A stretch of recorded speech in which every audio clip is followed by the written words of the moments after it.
I'm the former sheriff of Hidalgo County. But your question earlier about when was the first time we saw an illegal on our property, that's always been a part of life out here, having illegals. That's like saying when was the first time you saw a bird on your property, and I mean that seriously. But back in the old days, you would have usually one or two coming across, and they were looking for work.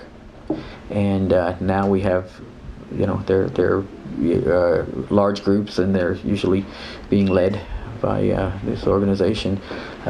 If you still see individuals, one or two, they're usually still the old type looking for work. They become victimized too. Yes. The ones who are looking for work, and so you don't see that anymore. I don't think there are that many illegals in this area working. No, okay.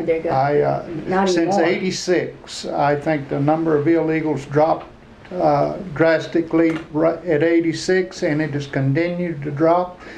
Illegals are going through here; they're not stopping here. Mm-hmm. Ranchers don't hire them here. It's too. They can't depend on them because of the Border Patrol. And so they have quit hiring illegals. Everyone in this country tries their best to hire legal help. Whether it be from Mexico or wherever, they do their best to hire legal help. And how are you finding that help now? Most of that help is either you've heard word of mouth,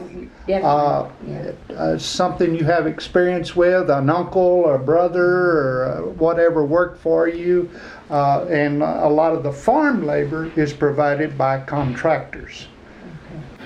So I remember, I think it was in 1981 when Chad and Betty Graves were murdered by two illegal aliens, and that kind of changed things around here. That was a changing point, after a while there wasn't a whole lot of violence after that. We thought that was just one isolated incident. They lived right on the Arizona-New Mexico state line, outside of Rodeo, New Mexico. He was a farmer and she was a school teacher. And they were ambushed. The illegals broke in their home and were waiting with their own rifles, with Mr. Graves' rifles, and killed them execution style. We had hoped that was an isolated incident for a long time. Nothing happened. And then about 10 years ago, I could sit here all day. Everybody at this table, I'm sure, could have you here for hours and hours telling you about the burglaries and the stolen cars and the ranch gates left open and the rustled cattle, and there was this huge increase, not only in the illegals themselves but in the crimes connected to them. Mm-hmm. There are vehicles that are stolen. There was one vehicle stolen in Douglas, Arizona, and being Douglas and Agua Prieta sister cities, and share a lot in common. A lot of people work in both towns. This gentleman who was the victim went across a month later, and there was his truck with the Mexican police emblem on the side with the red lights on top. That was his truck, and it was now converted into a police vehicle. Yeah, he reported the initial theft to the Douglas Police Department, but once it's in Mexico, who are you going to report it to then, especially if the police had some connection to it?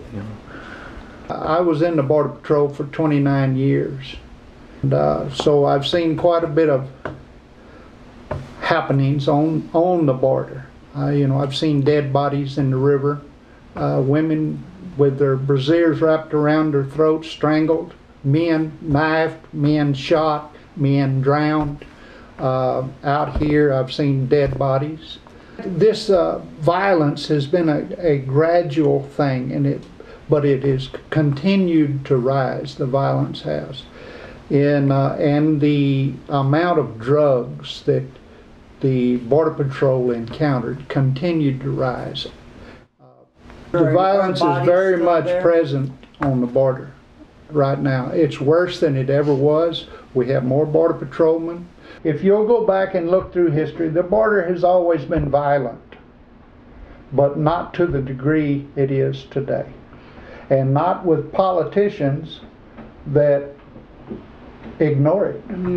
Yeah, definitely. In the mid-90s, and I don't have the exact date, but the law was passed that it was a $10,000 fine if you as a landowner, rancher, or any businessman were in jeopardy of being fined for working illegal or undocumented aliens. And when that came out, that's when we stopped working. We always had the old working relationship. The illegal traffic on people, it's just tremendous. We've been apprehending smugglers for many years. Used to be a couple of $100 to get them from the border up, and as you say, it is very costly today. And you'll have some illegals that are paying $30,000, and they are indentured until that is paid, because they don't have a penny, and they are indentured in this country, the land of the free, until that is paid, and sometimes that's many years. But yeah, it's a bad thing, and it is a profitable thing for these rings that are trafficking human beings. But it's here. It's been here. And that's part of the game changer in how you does that affect your feeling and reality of security around here in a big way? When you start putting that much money into something, it becomes it has the tendency to become more violent, which affects everyone's security along the border, because the person that's paying that wants to succeed, and the person that is receiving that wants to succeed, and sometimes that is at all cost. I mentioned about our working relationship, our close working relationship with the Sheriff's Department, with the Border Patrol.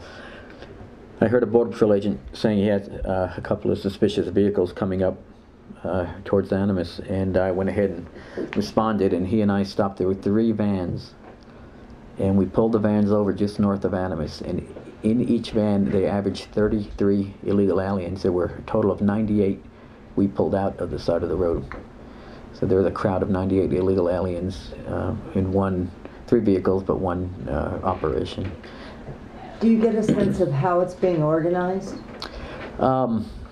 You know, it's definitely organized. There's always a mule there who's part of a larger organization in Mexico.